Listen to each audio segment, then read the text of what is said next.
Baiklah, Assalamualaikum warahmatullahi wabarakatuh.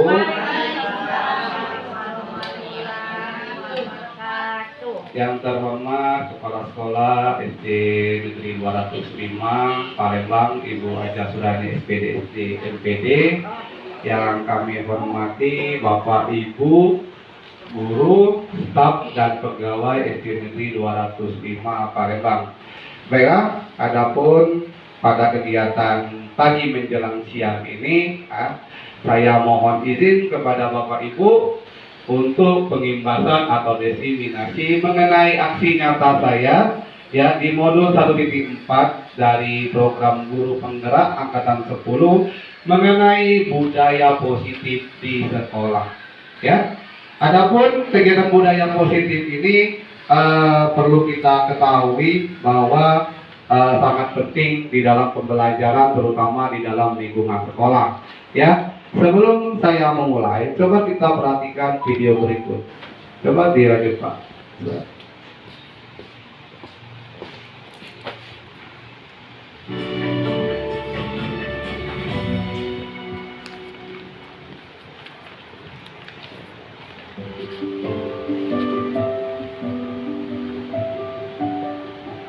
Selamat bergabung Bapak Ibu calon guru penggerak. Selamat jumpa pada modul disiplin positif. Saya Lutfi, Bapak Ibu yang telah bertahun-tahun mengajar, mendampingi murid-murid bertumbuh dan berkembang, menyadari bahwa belajar adalah kunci dari mengajar. Belajar adalah modal besar pengajar. Bapak Ibu telah memiliki modal utama guru penggerak, yaitu semangat untuk belajar. Dalam modul ini, Bapak Ibu akan menjelajahi dan memahami budaya yang ada di dunia pendidikan hingga mengakar pada praktik di sekolah. Bagaimana budaya positif di sekolah ini bisa membentuk karakter murid, guru, dan bahkan visi dan misi dalam sekolah itu sendiri. Selain itu, Bapak Ibu juga akan belajar memproses disiplin positif dalam budaya sekolah yang nantinya akan menjadi perubahan baru yang menggerakkan seluruh komponen sekolah. Modul budaya positif di sekolah ini diharapkan dapat menjadi pembelajaran, tempat untuk berproses, wadah untuk berdiskusi, dan menumbuhkan semangat satu dengan yang lainnya agar dapat tercipta pribadi-pribadi dengan kontrol penuh pada diri dan karakter yang kuat yang menjadi penggerak bagi para guru serta segenap tatanan komponen sekolah untuk memajukan pendidikan di Indonesia. Selamat belajar!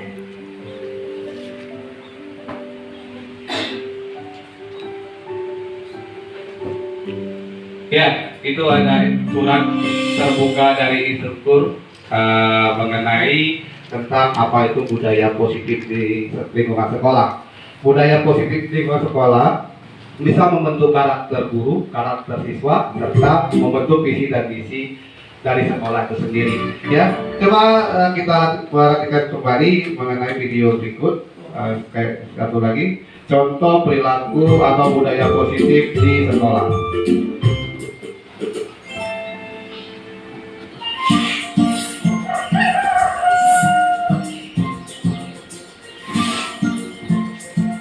Halo, Bapak Ibu calon guru penggerak.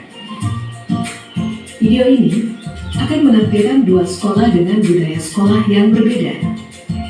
Perhatikan perilaku guru dan murid di kedua sekolah tersebut. Silakan menonton dan merefleksikannya. Pagi anak-anak, besok sekolah kita akan mengadakan lomba kebersihan. Kita harus jadi juaranya ya. Besok kalian harus membawa semua alat kebersihan. Paham anak-anak? Paham, Bu. Aku duluan yang pegang sapunya. Aku yang pakai dong berarti. Aku kan juga mau pakai supaya dapat pujian Bu Guru. Baik, Anda telah menyaksikan video budaya sekolah di sekolah H. Nah, sekarang Anda akan mengamati bagaimana budaya sekolah B. amati perilaku guru dan murid di sekolah B. Selamat menyaksikan. Selamat pagi anak-anak. Agenda belajar kita pagi ini kita akan keliling sekolah. Tugas kalian adalah mengamati kebersihan lingkungan di sekolah kita ya. Nanti sampaikan satu persatu di kelas.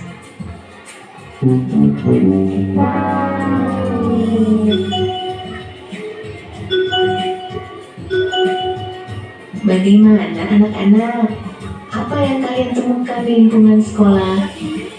Ternyata sekolah kita kotor ya Bu. Banyak sampah dan berserakan. Bagaimana ya solusinya? Bagaimana bila kita melakukan kerja bakti saja? Jangan buang sampah di jalan. Buang sampah itu di tong sampah. Oh iya, makasih udah diingatin ya. Anda telah menyaksikan video budaya sekolah A dan B. Bagaimana? Apa yang Anda rasakan dan pikirkan dari kedua video tersebut? Perilaku guru dan murid seperti apa yang Anda tangkap dari kedua budaya sekolah? Mari kita refleksikan di aktivitas berikutnya. Ya. Oke, Pak Web. Ya, pola A. Dengan mengajak siswa untuk bersama-sama membersihkan lingkungan. Tapi ketika kamu lihat di lingkungan sekolah B yang kotor, tapi itu yang lebih baik budayanya pada sekolah sekarang.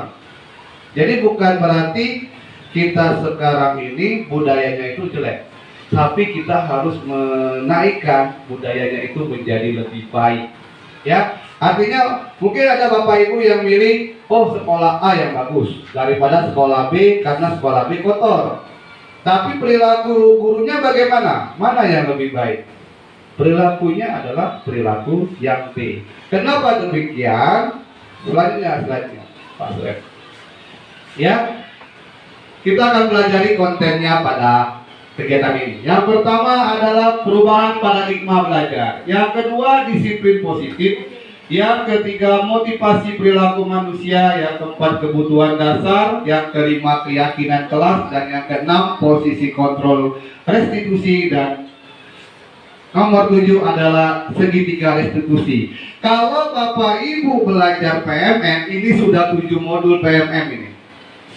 Nah, sudah 7 modul PMM ini kita jadikan satu. Dan ini saya sampaikan secara langsung. Bapak Ibu boleh lihat di PMM. Kalau memang tidak percaya materi ini ada di PMM. Ya, yang pertama adalah perubahan paradigma belajar. Lanjut. Ya, budaya positif di sekolah, yaitu nilai-nilai dan kebiasaan di sekolah yang berpihak pada peserta didik agar mereka dapat berkembang menjadi pribadi yang berkarakter, mandiri, penuh hormat dan bertanggung jawab. Artinya perubahan budaya positif itu datang dari diri sendiri, bukan dari tekanan luar atau eksternal, tapi dari faktor internal. Ya, lanjut Pak Suher. Nah, perubahan paradigma belajarnya apa yang harus kita rubah? Kalau dulu berpusat pada guru, kalau sekarang berpusat pada murid. Apa maksudnya berpusat pada guru? Artinya kalau dulu siswa itu harus menurut apa kata guru. Guru bilang A, siswa harus melakukan A. Ya, tapi kalau sekarang berpusat pada murid. Murid itu sendiri. Yang kedua dulu menuntut murid untuk bisa. Sekarang menuntut murid untuk mencapai tujuan belajar. Ya, kalau dulu siswa harus tahu 2 tambah 3 adalah 5.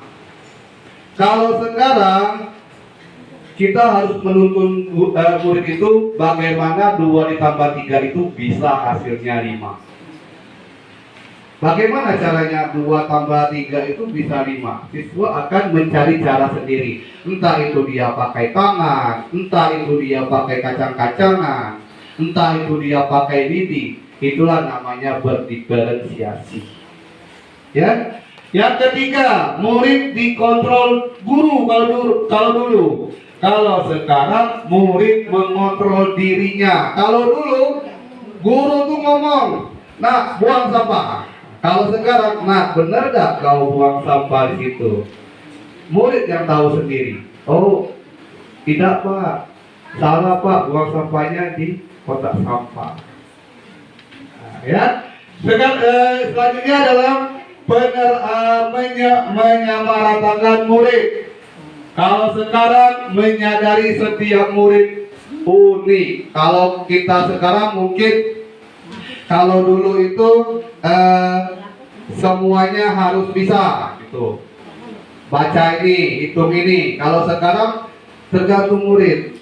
Ya, murid itu unik. Ada yang bisa matematika tapi tidak bisa bahasa. Ada yang bisa bahasa tapi tidak bisa matematika. Itu harus kita tuntun tuh. Selanjutnya adalah penerapan hukuman pada pelanggaran. Kalau dulu itu siswa melanggar harus dihukum. Kalau sekarang penerapan posisi kontrol dan restitusi. Apa itu restitusi dan posisi kontrol? Nanti ada kita bahas. Ya. Lanjut, yang keenam, pembelajaran monoton. Kalau sekarang pembelajarannya beragam dan menyenangkan. Makanya dalam kurikulum Merdeka ada yang namanya berdiferensiasi. Artinya ada siswa yang suka membaca, ada siswa yang suka menggambar, ada siswa yang suka melakukan. 3 gaya belajar siswa. Nggak bisa kita samaratakan membaca semua, mendengar semua. Makanya kalau bahasa Inggris ada listening, ada speaking, ada writing, kan? Ya. Terus kalau nomor 7, berfokus pada penyelesaian materi. Kalau dulu kita fokusnya materi harus selesai, siswa mampu tidak mampu. Kalau sekarang berfokus pada makna belajar. Siswa itu belajarnya maknanya untuk apa? Biar tahu tentang apa? Tentang misalnya antariksa. Apa yang diketahuinya? Ada maknanya dalam situ. Ya, dan yang ke-8, dulu kurang memperhatikan kebutuhan murid. Kalau sekarang kita berpihak pada murid, membuat kelas menyenangkan, membuat kelas nyaman, membuat kelas bisa ditempati siswa dengan aman. Ya, lanjut. Turun. Lihat siapa? Oke.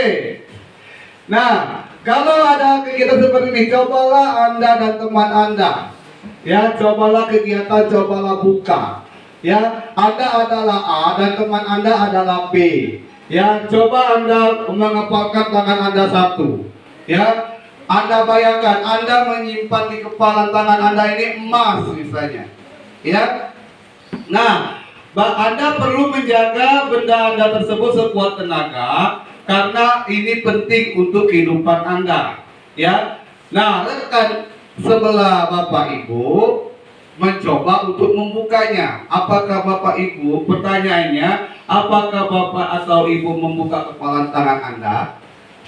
Kalau membuka, kenapa dibuka? Ya, kenapa dibuka? Kalau tidak, kenapa tidak mau membuka? Ya jelas karena barang berharga, walaupun dengan teman sendiri, namanya untuk mempertahankan keberlangsungan hidup, pasti tetap dipertahankan, ditutup, nggak dibuka. Ya, lanjut. Nah, berdasarkan pada tujuan pembelajaran yang menghamba pada siswa, berpihak pada siswa, yang disesuaikan dengan kodrat kebutuhan masing-masing, maka pemegang kontrol atas kepala tangan kita adalah kita sendiri. Kenapa kita membuka, kenapa kita menutup, itu kita sendiri yang mengontrolnya, bukan orang lain. Seperti itu juga siswa. Kenapa dia mau belajar, kenapa tidak mau belajar, kenapa disiplin, kenapa tidak disiplin, dia sendiri yang tahu. Siapa yang bisa merubahnya? Orang tua? Bukan. Guru? Bukan. Ya, diri mereka sendiri yang merubahnya dari faktor intern. Ya, lanjut. Nah, ini disiplin positif, ya. Disiplin positif menurut Diane Gosen dalam bukunya Restructuring School Discipline 2001 dapat disimpulkan bahwa disiplin diri adalah ketika individu mampu bertanggung jawab terhadap tindakan yang telah dilakukannya. Apa saja nilai kebajikan universal? Kebajikan universal itu kebajikan yang luas. Yang pertama, bertakwa kepada Tuhan Yang Maha Esa dan berakhlak mulia, mandiri, bernalar kritis, berkebinekaan global, bergotong royong dan kreatif. Jadilah ini profil pelajar Pancasila. Ya, lanjut. Nah, dari profil pelajar Pancasila masuklah kita ke teori perilaku manusia. Ya, mari tanyakan pada diri Bapak Ibu. Bagaimana kita berperilaku? Kenapa kita melakukan perilaku tersebut? Apakah kita melakukannya karena dorongan orang lain atau memang kesadaran diri sendiri? Yang jelas, kenapa kita datangnya tepat waktu? Mungkin karena menghindari ketidaknyamanan atau hukuman. Ketidaknyamanan apa? Mungkin dilihat teman, malu dengan teman, tidak nyaman. Atau untuk apa kita datang tepat waktu? Untuk mendapatkan imbalan atau penghargaan? Atau mungkin menjadi keinginan dan penghargaan diri. Mungkin kita datang tepat waktu itu untuk memotivasi diri sendiri. Oh, aku bisa ternyata. Ya, lanjut. Nah, sebagai seorang guru, saat Anda hadir mengajar tepat waktu, apa yang mendasari tindakan Anda? Tidak ingin ditegur kepala sekolah kah? Ingin dipuji kepala sekolah kah? Apakah Anda yakin waktu itu berharga? Atau kombinasi keduanya, tidak mau ditegur dan dapat penghargaan dari kepala sekolah? Bapak Ibu sendiri yang bisa jawabnya. Ya. Nah, lanjut. Itulah namanya perilaku dasar manusia. Ya. Nah, ini baru kita lanjut ke hukuman, konsekuensi, dan restitusi. Ini beda nih. Tapi maknanya sama, tapi caranya beda. Apa itu? Kita bahas. Yang pertama.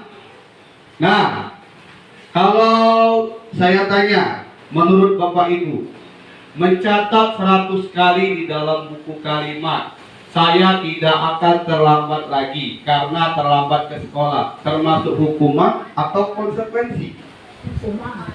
Hah? Hukuman, oke. Kalau lari mengelilingi lapangan, basket 2 kali, hukuman atau konsekuensi? Hukuman. Kalau murid diminta untuk push up 15 kali, hukuman lagi. Kalau menggantikan kertas tugas teman yang telah dicoret-coret, konsekuensi atau hukuman? Konsekuensi. Berarti hukuman, konsekuensi. Membersihkan tumpahan air di meja, tulis karena tersenggol, konsekuensi. Murid disuruh untuk mengenakan sepatu seharian di sekolah karena tidak mengenakan sepatu hitam, hukuman. Lari mengelilingi lapangan basket 2 kali karena terlambat 10 menit. Kalau tadi tidak menggunakan apa ya, gimana? Karena terlambat hadir, kalau ini terlambat 10 menit, hukuman.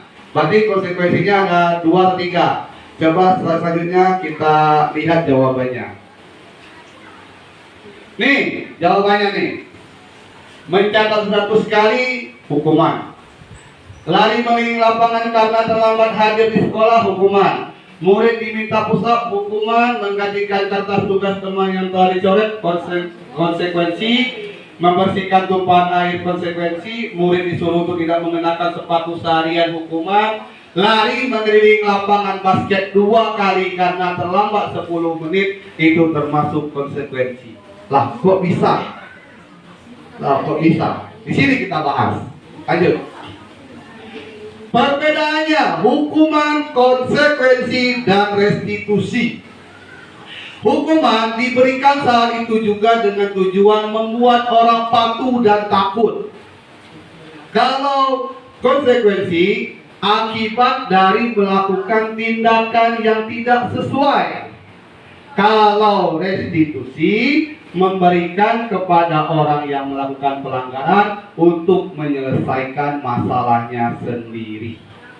Artinya kalau restitusi memberikan kesempatan kepada siswa, kita tinggal mengarahkan benar atau tidak kamu lakukan itu, bagaimana cara kamu memperbaikinya, itu adalah restitusi. Lanjut. Nih, perbedaannya. Hukuman sesuatu yang menyakitkan harus terjadi. Kalau konsekuensi sesuatu harus terjadi. Hukuman membuat anak sakit. Kalau konsekuensi membuat anak merasa tidak nyaman. Kalau hukuman lagi anak membenci kedisiplinan. Kalau konsekuensi anak menghargai disiplin. Kalau hukuman paksaan. Kalau konsekuensi stimulus atau tanggapan. Kalau hukuman lagi mendorong anak menyakiti diri sendiri. Konsekuensi mendorong anak agar mudah menyesuaikan diri. Hukuman konsep yang buruk. Kalau konsekuensi konsep diri yang baik. Hukuman anak belajar untuk menyembunyikan kesalahan. Kalau konsekuensi anak belajar untuk mematuhi peraturan. Bedanya ini, karena kita sering melakukan hukuman, jadi anak-anak itu sering menyembunyikan diri sendiri. Kadang menyalahkan temannya, takut kena hukuman. Kenapa? Hukuman itu bersifat menyakiti. Itu sifatnya. Lanjut. Nah, yang terakhir ini yang harus kita lakukan sebagai guru adalah restitusi. Ini budaya positif sekarang di sekolah. Proses menciptakan kondisi bagi murid untuk memperbaiki kesalahan mereka. Contoh, misalnya ada anak terlambat 10 menit, atau ada anak yang malas belajar di kelas misalnya. Kita sebagai guru nggak bisa buat budaya yang lama. Misalnya contoh, kalau budaya lama langsung kita bentak, "Oi, kau nih malas belajar di kelas." Nah, gitu kan. Kalau sekarang kita harus melakukan pendekatan kepada siswa. Tanya baik-baik, kenapa bisa demikian? Mungkin, "Iya Bu, iya Pak, semalam saya bergadang buat makanan." Ya. Atau, "Iya Bu, Pak, saya bergadang main game online." Ya. "Kenapa kamu main game online sampai malam?" Tanya. Ya. Mungkin karena apa? Seruan kan? Ya. Terus, apakah benar tindakan kamu itu? Salah. Dia nanti akan dengan sendirinya memperbaikinya sendiri. Akan teringat, oh kata Pak Febri begini, aku akan berhenti main game online. Itu, ya. Jadi begitu kegiatan restitusi yang dilakukan, dan ini budaya yang mau diciptakan untuk sekarang di sekolah. Lanjut. Nah, identitasnya bagaimana disiplinnya? Kalau hukuman, identitas sekolah itu gagal. Kalau konsekuensi dan restitusi, berarti identitas sekolah sukses. Ya. Tapi yang baik adalah identitas yang positif, karena konsekuensi termasuk ke dalam netral. Tidak baik, tidak buruk. Ya. Artinya restitusi kenapa jadi pilihan adalah menguatkan murid untuk dalam jangka waktu panjang, ya. Korban mendapatkan ganti, artinya apa yang mereka lakukan bisa mereka perbaiki. Masalah terpecahkan, murid belajar bertanggung jawab untuk perilakunya sendiri. Kalau hukuman, mereka pasti akan istilahnya melakukannya sembunyi-sembunyi gitu kan. Kalau konsekuensi itu tidak bertahan lama, tapi kalau restitusi bertahan lama. Lanjut. Ya. Nah, sekarang uji pemahaman coba lagi. Nah, pernahkah mendengar kata dihukum oleh penghargaan? Jangan salah Bapak Ibu ya. Kita memberikan penghargaan, tapi tanpa sadar kita menghukum anak itu. Contoh, lanjut. Nah, penghargaan berlaku sama dengan hukuman, dalam arti meminta atau membujuk seseorang melakukan sesuatu untuk memenuhi suatu tujuan tertentu dari orang lain yang meminta atau membujuk. Dorongan eksternal dan faktor ketergantungan. Artinya begini, misal Tahun kemarin ada tuh siswa saya yang peringkat 1, tapi bukan dari dirinya, tapi dorongan ibunya. Kalau nggak peringkat 1 dia dapat hukuman. Artinya untuk apa dia dapat peringkat 1? Untuk dirinya atau orang lain? Ternyata untuk orang lain, bukan untuk dirinya sendiri. Itu namanya penghargaan, berarti hukuman. Menghukum anak itu, menekan anak itu untuk belajar. Sehingga apa? Membentuk karakter yang buruk. Apa karakter yang buruk? Demi mendapatkan juara 1, dia rela misalnya mencontek, mengganggu temannya biar temannya tidak konsen untuk mengerjakan tugas. Ya, itu makanya dari dulu kurikulum 2013 tidak ada sistem ranking. Ya, ranking tidak ada. Tapi masih banyak orang tua ingin anaknya ada ranking. Kalau dijelaskan begini kan kita tahu, oh ternyata kita memberikan penghargaan itu sama dengan memberikan hukuman kepada anak. Tekanan mentalnya lebih buruk pada hari ini. Ya, lanjut. Nah, yang selanjutnya adalah membuat keyakinan kelas. Ini budaya positif yang baru. Artinya, yang selama ini kita membuat keyakinan kelas dari guru, maka untuk tahun ajaran baru, marilah kita buat keyakinan kelas bersama-sama. Artinya, guru dan murid harus terlibat membuat keyakinan atau kesepakatan di dalam kelas. Ya, artinya begini, sepakat tidak kalau saat belajar tidak ribut? Sepakat. Kalau tidak sepakat, apa yang akan terjadi? Nah, ya, maka mereka yang menentukan, mereka yang menyepakati, ya, kita bersama-sama di dalam kelas. Lanjut. Ya, keyakinan kelas prinsipnya itu adalah disepakati bersama, ya, tidak memandang apapun, suku, ras, agama dan lain sebagainya, ya, yang dimana keyakinan ini dibuat bersama supaya mereka yakin akan memperbaiki perilakunya sendiri. Jadi jangan sampai nanti kita yang memaksakan tapi mereka dalam hati tidak setuju. Ya, itu artinya. Lanjut. Nah, bagaimana membuat kesepakatan kelas?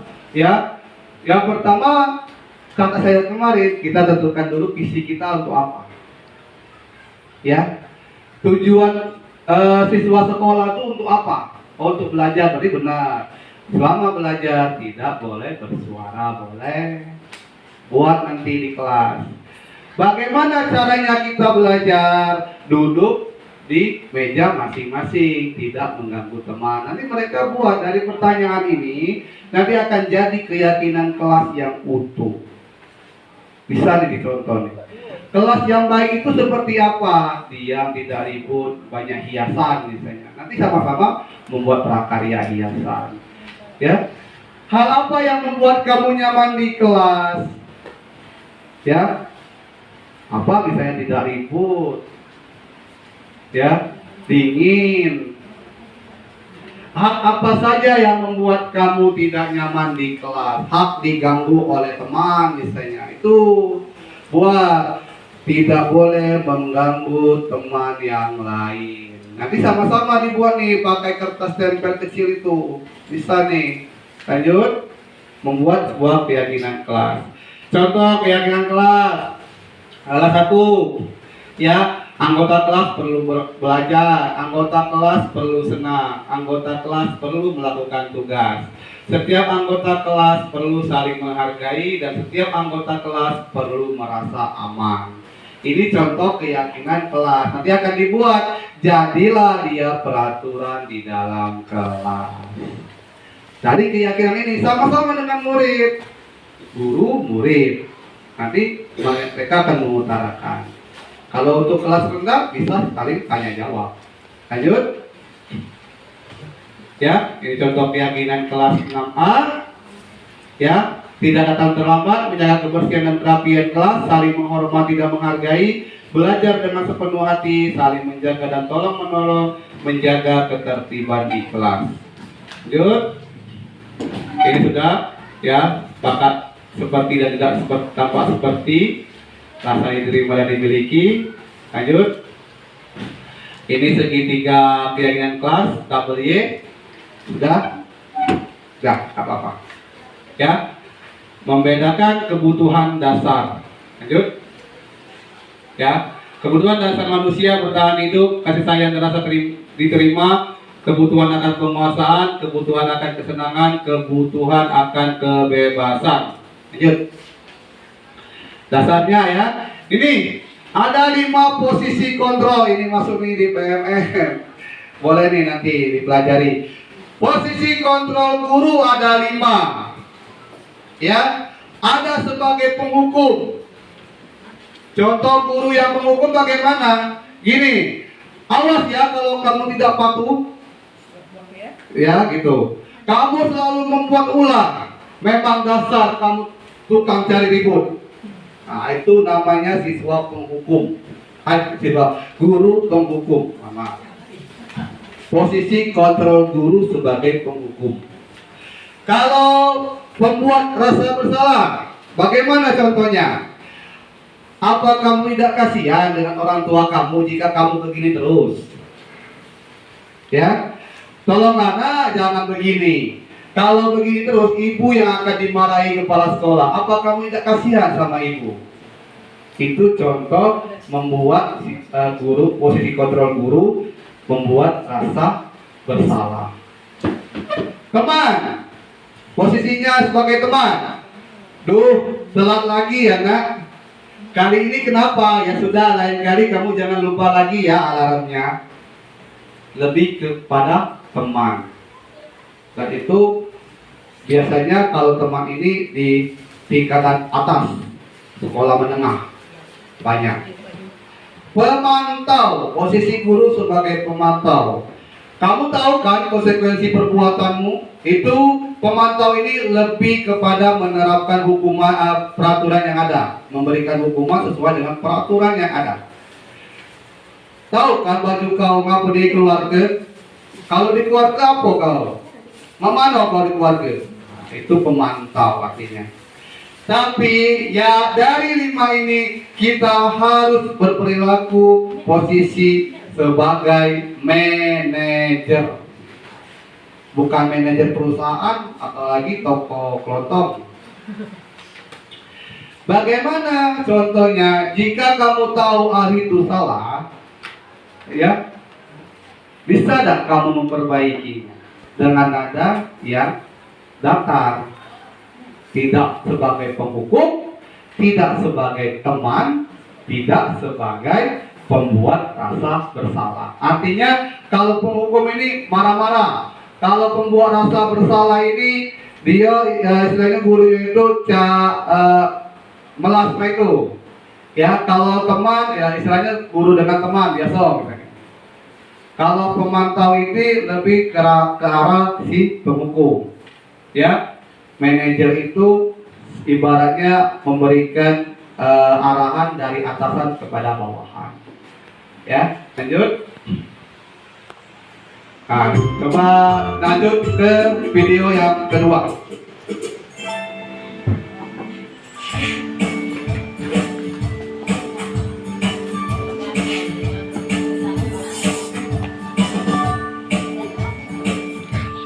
Halo, Bapak Ibu Guru calon guru penggerak. Video ini akan menampilkan 5 adegan interaksi guru dan murid. Silakan menonton dan merefleksikannya.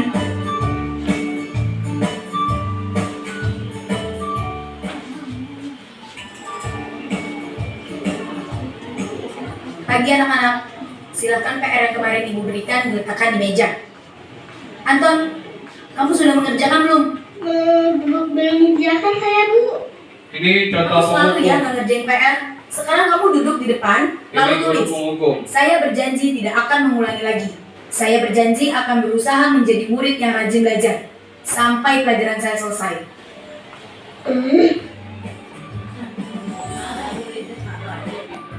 Pagi anak-anak. Hari ini ada tugas ya. Ada yang belum mengerjakan? Anton, kamu sudah mengerjakan? Belum, Pak. Kamu nggak ngerjain tugas ya?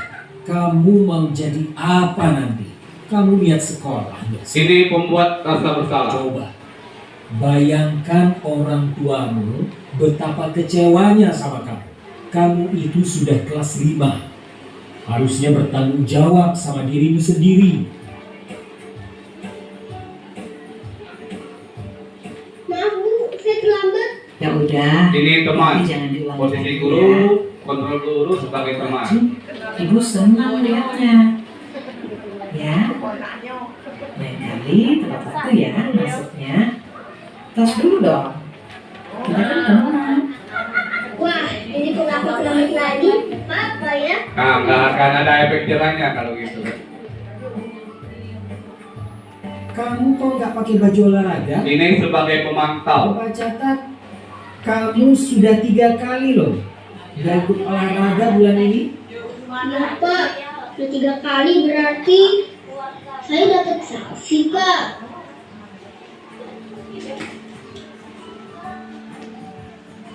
Ini, Bu. Saya mau ngumpulin tugas. Yang terakhir manajer. Maaf ya, Bu. Saya terlambat ngumpulin tugas. Kenapa kamu terlambat mengumpulkan tugas? Iya, Bu. Saya kalau sore bantuin Ibu jaga warung. Gak sempat ngerjain tugas. Kira-kira nih, apa yang bisa kamu perbaiki supaya kamu bisa mengerjakan tugas tepat waktu? Dan ini kegiatan restitusinya. Coba, kapan biasanya kamu membantu ibu jualan? Setiap malam sampai jam 8 malam, Bu. Bagaimana kalau kamu membuat jadwal? Kapan kamu akan mengerjakan tugas? Oh gitu ya, Bu. Saya coba deh, Bu. Terima kasih, Bu. Nah, jadi gitu. Contoh 5 posisi kontrol guru. Nah, jadi diharapkan dari Direktorat Jenderal Guru dan Tenaga Pendidikan mengajak seluruh guru untuk menerapkan budaya positif di lingkungan sekolah, menjadikan diri kita sebagai posisi kontrol guru yang baik dengan menerapkan restitusi dan manajer sebagai posisi kontrol guru. Lanjut. Ya, dan yang terakhir adalah segitiga restitusi, suatu proses dialog yang dijalankan guru atau orang tua agar dapat menghasilkan murid yang mandiri dan bertanggung jawab. Lagi. Ya, ini segitiga restitusi itu bagaimana cara melaksanakan restitusi. Yang pertama, kita menanyakan keyakinan kelas. Tadi kan sudah buat keyakinan kelas, tidak mengganggu teman. Kita tanyakan kenapa anaknya itu mengganggu temannya. Baru kita menstabilkan identitasnya. Benar tak kau ganggu teman kamu tadi? Tindakannya benar tidak salah. Nanti akan membuat validasi tindakan yang salah. Bagaimana caranya biar memperbaiki temanmu yang kesakitan tadi? Mungkin mengobatinya, meminta maaf. Jadi solusinya muncul dari dalam diri mereka sendiri. Ya, lanjut. Dan ini video terakhir ya dari Direktorat Jenderal Guru dan Tenaga Pendidikan. Coba diklik. Bisa.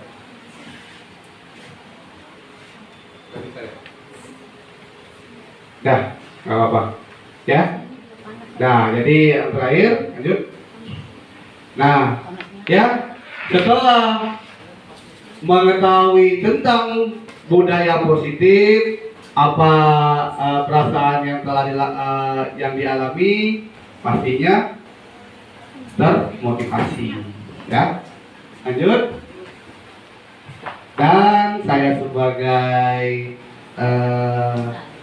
rekan kerja dan guru, ya, sebagai penugasan dari calon guru penggerak angkat 10, sekian yang bisa saya sampaikan mengenai budaya positif, ya. Jadi diharapkan kita mari sama-sama memperlakukan budaya positif di kelas dengan menjadikan diri kita sebagai posisi kontrol guru yang baik dan menerapkan segitiga restitusi dalam penyelesaian masalah serta membuat keyakinan kelas di dalam pembelajaran, ya. Terima kasih atas perhatiannya. Apakah ada yang mau ditanyakan Bapak Ibu? Boleh Bu, silakan Bu. Waalaikumsalam. Tentang ada hukuman itu ya, hukuman itu kadang-kadang merasa bertentangan dengan aturan. Ya, karena hukuman ini hukuman dunia katanya. Ya. Kadang-kadang bertentangan dengan hukum akhirat. Ya, lama kan hukum dunia akhirat. Nah, seperti tadi kita memaksakan ke anak hendak ke beri hadiah. Kalau aku pernah itu, aku berhasil ke hukum tapi memberi hadiah istilahnya. Ya. Kau nak puasa, kalau kau puasa kasih duit 3.000 sehari kalau lapor. Akhirnya dia berusaha kan, Ya. nah lama-lama dia terbiasa. Nah akhirnya tidak diubah juga dia mengerjakan itu. Nah Ya. itu positif itu. Ya. Benar Bu, ya. Jadi istilahnya itu tidak selalu penghargaan itu adalah sebuah hukuman bagi siswa. Ya, mungkin pernah kita melakukan kegiatan yang disiplin yang membuatkan mereka itu menjadi terbiasa ke depannya ya. Mungkin bagi Ibu mungkin mereka melakukan itu untuk mendapatkan suatu hadiah. Tapi mungkin dalam diri mereka sudah membuat keyakinan kalau saya tidak melakukan itu mungkin dia akan merasa malu dengan temannya. Ya, akhirnya apa? Sekalian saja saya menghilangkan biar saya nggak malu dengan teman dan saya juga mendapatkan hadiah. Kalau tentang puasa biasanya seperti itu Bu anak-anak. Ya, jadi mereka kalau sudah melakukan keyakinan dirinya, apalagi kan kita sudah mempelajari tentang lima tentang kebajikan universal ya, yang dimana yang pertama adalah bertakwa kepada Tuhan Yang Maha Esa. Artinya sudah menumbuhkan keyakinan diri, mendorong motivasi diri untuk lebih yakin dalam keagamaannya. Gitu Bu. Memang ya, artinya tidak serta-merta semua penghargaan itu adalah sebuah hukuman dan sebuah hukuman itu adalah suatu penghargaan. Ya, tapi kita harus tahu bahwa kita sebagai guru terkadang kita memberikan penghargaan. Apakah penghargaan itu baik untuk dia? Apakah penghargaan itu memang dibutuhkan oleh dia? Atau penghargaan itu karena faktor eksternal, dorongan dari luar? Artinya sekarang ini tujuan kita itu mengajar murid itu untuk membuat menanamkan dari dalam diri mereka, bukan terpaksa oleh guru yang mengajari. Bu, ya. Bu Haja Dewi, terima kasih Bu untuk pertanyaannya. Ya, apa ada lagi, Bapak Ibu? Kalau tidak ada ya. Oke Bu, lanjut Bu Tuti, silakan Bu. Assalamualaikum warahmatullahi wabarakatuh. Waalaikumsalam. Tadi kan ada karakter 4 guru Pak ya, sebagai teman. 5 Bu. 5 ya. Nah, Ada yang ada 5 tadi. Yang saya pertanyakan gini Pak, kita kan ada, kalau sebagai guru itu kan ada karakter masing-masing. Ada yang bengis, ada yang ramah, ada yang cuek dengan anak murid. Yang penting kamu kerjakan sudah. Jadi anak-anak itu kalau saya lihat dianya maunya dengan guru yang pendekatannya tuh lebih santai, lebih jadi teman. Nah, tapi sekarang ini kalau saya lihat di mana-mana guru itu hanya sekedar pokoknya sudah selesai jadi guru selesai. Iya. Gitu Pak. Ya. Solusinya gimana? Ya, oke Bu, terima kasih Bu. Pertanyaan yang bagus sekali. Ya benar Bu. Ada 5 posisi kontrol guru yang dimana 4 itu ada akibatnya Bu. Contoh ya, misalnya mungkin saya sebagai guru pembuku posisinya, siswa akan takut dengan saya Bu, nggak mau diajari oleh Pak Febri. Contohnya mungkin sudah ditanyai oleh para mahasiswa, kasih maaf, mau nggak kamu diajari oleh Pak Febri? Nggak mau. Mungkin tahunya kan karena saya menghukum. Ya, mereka mau diajarinya Pak Rio. Kenapa Pak Rio? Mungkin berteman, lebih berteman dengan mereka. Mereka mau diajari dengan Pak Rio. Nah, inilah tujuan saya menyampaikan 5 posisi kontrol guru. Karena apa? Kita mungkin masing-masing guru itu sama-sama ada yang posisi pemantau, ada yang posisi pemarah, penghukum, ada yang posisinya sebagai teman. Tapi kalau dari Direktorat Jenderal guru dan tenaga pendidikan, diharapkan guru itu menanamkan budaya positif sebagai manajer. Kenapa manajer? Kalau sebagai teman, mereka akan melakukan kesalahan lagi. Karena apa? Karena ada apa lah Pak Rio baik ada kemaranian dia. Gitu kan? Karena kan Pak Rio merangkul misalnya kan menjadikan teman, mereka akan terus mengulangi Bu. Iya kalau misalnya di SMP ketemu dengan Pak Rio lagi, kalau tidak, nah gitu kan. Kalau ketemu penghukum, kalau aku lain ini, nah itulah yang menyebabkan siswa sekarang ini susah mau untuk sekolah. Kadang-kadang, makanya kita sama-sama susah. Coba tadi aturan kau tuh susahnya jatuh dengan aku kan, itu kan. Ada anak tuh lebih nurut kepada wali kelasnya sekarang kan daripada guru lain. Makanya sekarang diterapkanlah budaya positif dengan menjadikan diri kita sekarang menjadi kontrol guru sebagai manajer, tidak sebagai penghukum, tidak sebagai teman, tidak sebagai membuat rasa bersalah dan tidak membuat sebagai pemantau, tapi manajer. Artinya di tengah-tengah Bu, kita tidak terlalu dekat dan tidak terlalu jauh. Kalau penghukum itu jauhnya adalah takut. Jadi mereka tidak terlalu akrab, tapi mereka masih istilahnya segan dengan kita gitu. Ya, kalau terlalu akrab mereka akan mengulang lagi, gitu. Jadi memang karakter kita ini beda-beda. Ada yang menghukum, ada yang teman. Nah, mulai sekarang marilah kita sama-sama menjadikan diri kita itu sebagai guru dalam posisi kontrol, sebagai manajer. Ya, karena memang kita memanajer satu kelas. Apalagi kalau guru agama, memanajer 5 kelas, 6 kelas. Gitu kan? Nah, itu nama saya dalam lupa kan. Nah, jadi bisa tuh, bukan hanya guru kelas yang membuat keyakinan, tapi guru agama juga bisa membuat keyakinan. Misalnya sebelum belajar, apakah baca doa khusus dulu? Apakah sebelum belajar, apakah yang beragama lain di ruangan yang lain dulu, misalnya gitu kan? Nah, bisa. Makanya sekarang marilah sama-sama kita menciptakan budaya positif di sekolah dengan melaksanakan segitiga restitusi dan menjadikan kita sebagai posisi di mana sebagai manajer ya. Nah, ada lagi Bapak Ibu? Sudah? Kalau tidak ada lagi, terima kasih ya. Sekian dari penyampaian saya. Saya benar-benar mengajak Bapak Ibu untuk menciptakan lingkungan dengan budaya positif yang baik di sekolah kita. Ya, terima kasih atas perhatiannya. Mohon maaf karena menyita waktunya. Ya, kami akhiri. Wassalamualaikum warahmatullahi wabarakatuh.